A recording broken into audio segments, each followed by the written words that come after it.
আসসালামু আলাইকুম, আমি তুষার। আমি এখন আছি সাওয়ারিতে। আর আজকে নিয়ত একটা বাইক নিয়ে বেরোবো, একটা মোটো ব্লগ করবো, এই টাইপের আর কি। একটা বাইক নিয়ে ঘুরবো আর কি। বাট এতগুলা বাইক আছে, R15 Indo, Indian, Honda street star, তারপরও আমার এগুলো নিতে মন চাইতেছে না। ভাবতেছি কোন বাইকটা নিয়ে বের হওয়া যায়। বাইরে অনেকগুলো বাইক আছে, NS, RC, MT, থাই, অনেক বাইক। বাট এগুলো কোনটা ভালো লাগতেছে না। আমি নিয়ে যাব আজকে এইটারে, Honda CBR 150R AP racing Thai. খুবই জোস একটা জিনিস, অ্যান্ড এটা স্পেশালি রাখছি, একটা স্পেশাল ভিডিও বানাবো বলে। আমার খুবই পছন্দের একটা বাইক। চলেন ঘুরে আসি এটা নিয়ে। তো হোন্ডা CBR আমার সবচেয়ে প্রিয় বাইক বাংলাদেশে, ফেয়ার্ড বাইকের মধ্যে।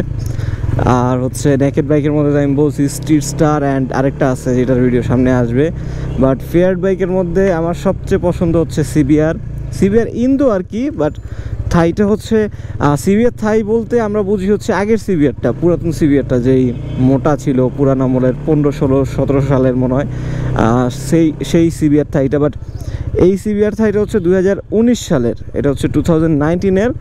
আর এটা CBR যেই CBR ইন্দু বলতে আমরা এখন প্র্যাকটিক্যালি যেটা বুঝি বাংলাদেশের রাস্তায়, সেই ইন্দুটার মোটামুটি হুবহু সেম, 2-4টা জিনিস চেঞ্জ করা হয়েছে, দ্যাটস ইট। আর এইটা একমাত্র বলা যায় এক প্রকার যে এক্সক্লুসিভ একটা কালার টাইপের। কালার তো আপনারা দেখছেনই, হোয়াইট, রেড অ্যান্ড ব্ল্যাকের একটা কম্বিনেশন, খুবই জোস লাগে দেখতে। দেন এটা একটা স্পেশাল কালারে আসছে। আরেকটা কালার আছে, সেটা এই যে এরকম একটা ব্লু, ভায়োলেট ব্লু না, নেভি ব্লু কালার আসছে। বাট বাংলাদেশে মনে হয় তো পাওয়াই যায় না, অল্প কয়েক পিস মেবি আসছিল। এটা এই বাইকের সামনের রিমটা রাখা হয়েছে রেড কালার, অ্যান্ড পিছনের যেই রিমটা সেটা ব্ল্যাক কালার। একটু অদ্ভুত লাগে অনেকের কাছে, বাট সুন্দর লাগতেছে, at least মানাইতেছে, that's the thing.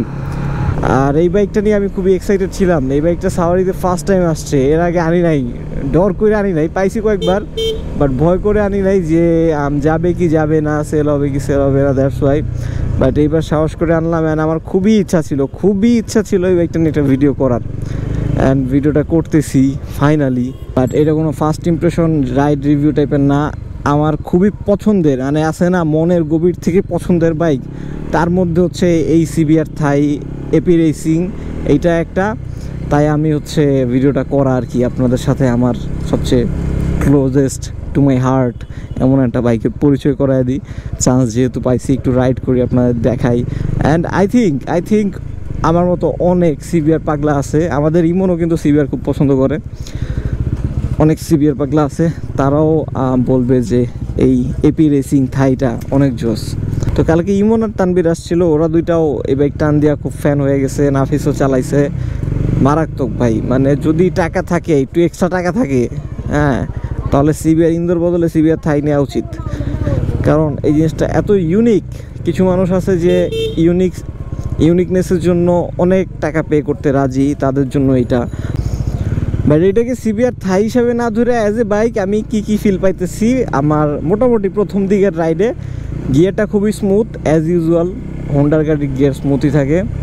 Then clutch, pick up, initial অনেক জোস এটার, ব্রেকিং অনেক জোস। আমি প্রচুর পরিমাণ কমফোর্টেবলি রাইড করতেছি, প্লাস আমি প্রচুর কনফিডেন্ট রাইডটা নিয়ে। কারণ আমি চালায় আমার কোনো ডর লাগতেছে না যে আমি এখান দিয়ে ফালা দিতে পারি, ওই জায়গায় যে আটকে দিতে পারি, আমার কোনো ভয় লাগতেছে না, একদম আরামে রাইড করতেছি।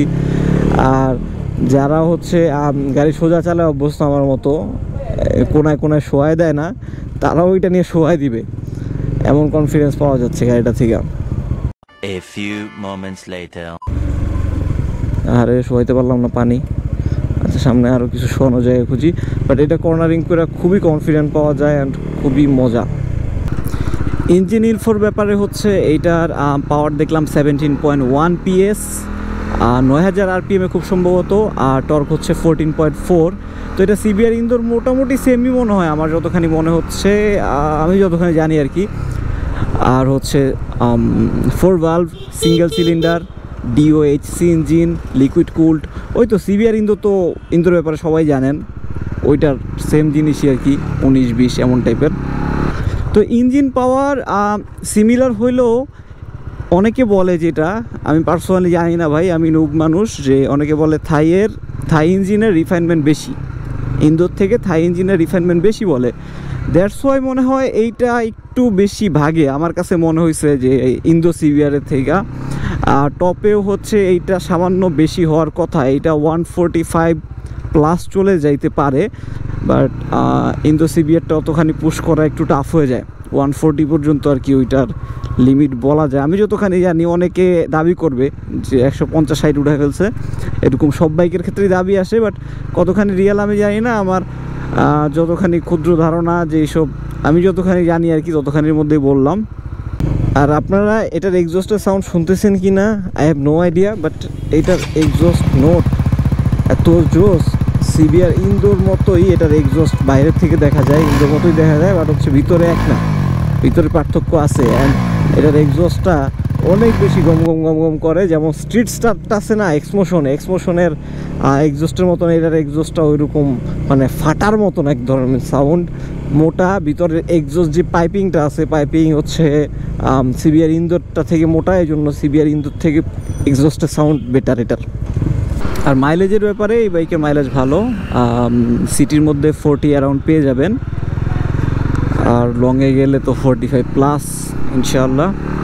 আমি এটার ইনিশিয়াল অ্যান্ড হচ্ছে ব্রেকিং দেখানোর জন্য একটা টান দেওয়ার ট্রাই করতেছি। এলাকায় মানুষজন, যদিও আমার রোড মুখস্থ, বাট মানুষজন দেখলে ডর লাগে। আমি দেখি সামনের রোডে যে একটা ট্রাই করি, মারাত্মক ইনিশিয়াল, মারাত্মক। গাড়ি যখন ভাগে একদম ছিঁড়াফেরা ভাগে। আর এই জিনিসটার মজা হচ্ছে মোটামুটি সব গিয়ারে আপনি সব RPM-এই আপনি রেডি পিক আপ পাবেন ইনশাল্লাহ। বাট টানের থেকে যে জিনিসটা, টান এখন অনেক গাড়িতে দিয়ে ফেলছে, টানে এখন 4B দিয়ে মানুষ সবাইরে খাওয়ায় দেয় টানের দিকে। বাট হচ্ছে আমার কথা হচ্ছে ব্রেকিং, এই দেখেন, ওয়াও, মানে 4B যদি ব্রেক করতাম, আমি থাকতাম ওই জায়গায়। যদিও দুই লিগের বাইক, বাট টান অ্যান্ড ব্রেকিংয়ের কথা বললাম, যে গাড়ি ভাগতে জানে সেই গাড়ি থামতেও জানতে হবে। এত দ্রুত ভাই, এত দ্রুত থামায় দেয়, মানে আই এম জাস্ট অ্যামেজড, এত দ্রুত থামায় দেয় জিনিসটা।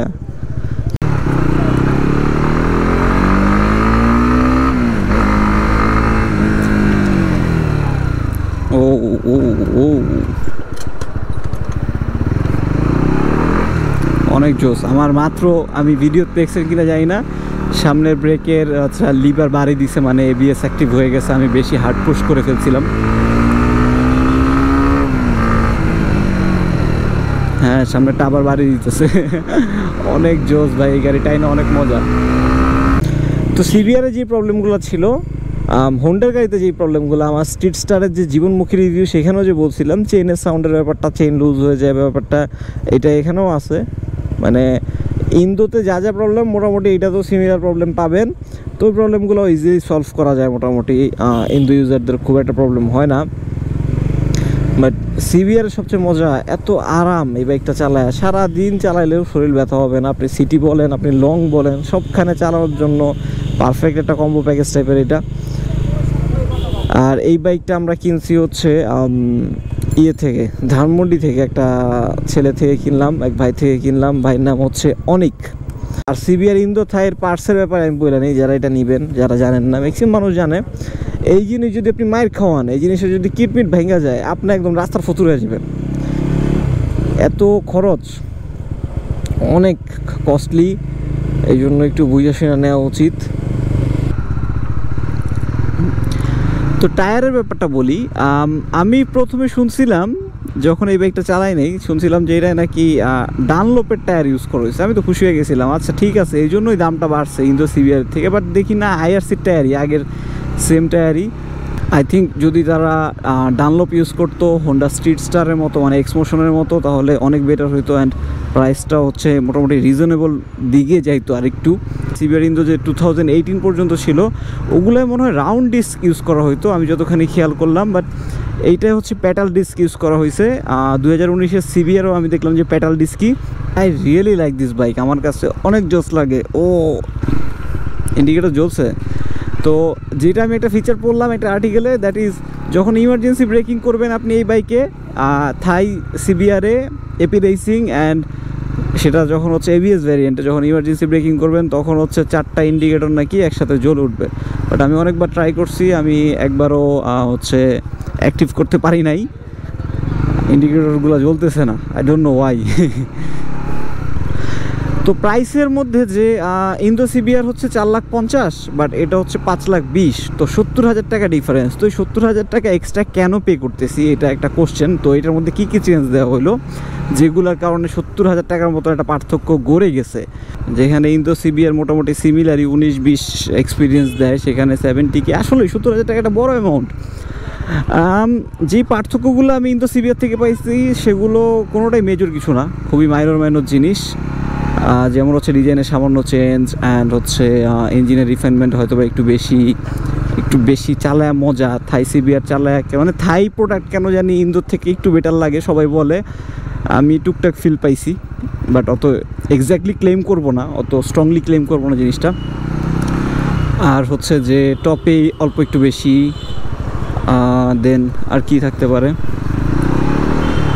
আর হচ্ছে মানে আর তেমন কোনো আমি রিজন পাচ্ছি না। আর ছোটোখাটো 2-4টা জিনিস ওই যে যেমন সামনের যে সাসপেনশন সেটা অ্যাডজাস্টেবল, দেন আর কি আছে আর 2-4টা জিনিস যেটা আপডেটেড ফিচার কাতারে পড়ে, এগুলো মেজর চেঞ্জেস কিছু না। যেমন হচ্ছে এটা মানে আমি ভাবছিলাম যে অ্যাটলিস্ট যদি এই দামের সাথে ম্যাচ করার জন্য R15 মতো হচ্ছে যে ওই যে ওদের স্লিপার অ্যাসিস্টিং ক্লাচ, হ্যাঁ ওই স্লিপার ক্লাচ সিস্টেমটা দিলে আরও ভালো হইতো, ওই জিনিসটা খুবই হেল্পফুল। সিবিআর থাই এপি রেসিং 150R অনেক বড় নাম, একবার আমি ওয়ার্ডগুলো আগে নিয়ে ফেলি, একবার পিছনে নিয়ে ফেলি, যাই হোক, বাট অস্থির bike, I really love this. But এটা হচ্ছে দামটা আসলে একটু বেশি করে ফেলছে, 5 লাখের নিচে হইলে একটা কথা ছিল। অ্যান্ড স্লিপার ক্লাচ হইলেও খুব জোস হইতো, ওইটাও দেয় নাই। আগের থেকে খুব মেজর চেঞ্জও আনে নাই। সামনে যে এমন না যে সামনে হচ্ছে আপসাইড ডাউন ফর্ক দিছে এই জন্য দাম বাইরে গেছে, সেটাও হয় নাই, এখনও টেলিস্কোপিক ফর্কই, বাট দামটা একটু বেশি। অ্যান্ড যেহেতু এখন দেশের বাজারে হায়ার সিসি গেম ঢুকতেছে, আমি জানি না এখন থেকে সামনে এটা নেওয়া কতখানি উপযোগী হবে বা মানুষ কতখানি ইন্টারেস্টেড হবেন, বাট দেখা যাক। আমি জাস্ট ভিডিওটা বানাইছি, আমার কাছে খুব জোস লাগতো এই বাইকটা, অ্যান্ড আমি চাইছিলাম আপনাদের সবাইকে দেখাবো। আচ্ছা, মোটামুটি অনেক কথা বলে ফেলছি, আর কিছু বলবো না। সিবিআর থাই জাস্ট সিম্পলি জোস, I love this machine, this is a beast. And সবাই মিললে আমার টাকা উঠায় দেন ভাই, আমি এটা কিনি। তো আজকে আমার সবচেয়ে পছন্দের বাইকটা নিয়ে অনেক কথা হইলো, আজকে এই পর্যন্তই। আপনাদের মতামত জানাবেন সিবিআর থাই নিয়ে, আপনাদের কী ফিলিংস এই থাই এপি রেসিং নিয়ে। পুরাতন থাইটা তো সবার লেজেন্ড, বাট এই থাইটা নিয়ে কার কী মতামত অবশ্যই জানাবেন। আজকে এই পর্যন্তই, ভালো থাকবেন সবাই, আসসালামু আলাইকুম। আর ভিডিওতে সাবস্ক্রাইব করে লাইক দিতে ভুলবেন না ভাই, আমার ভিডিওতে কেউ সাবস্ক্রাইবও করেন না, লাইকও দেন না ভাই, খুব কষ্ট পাই আমি।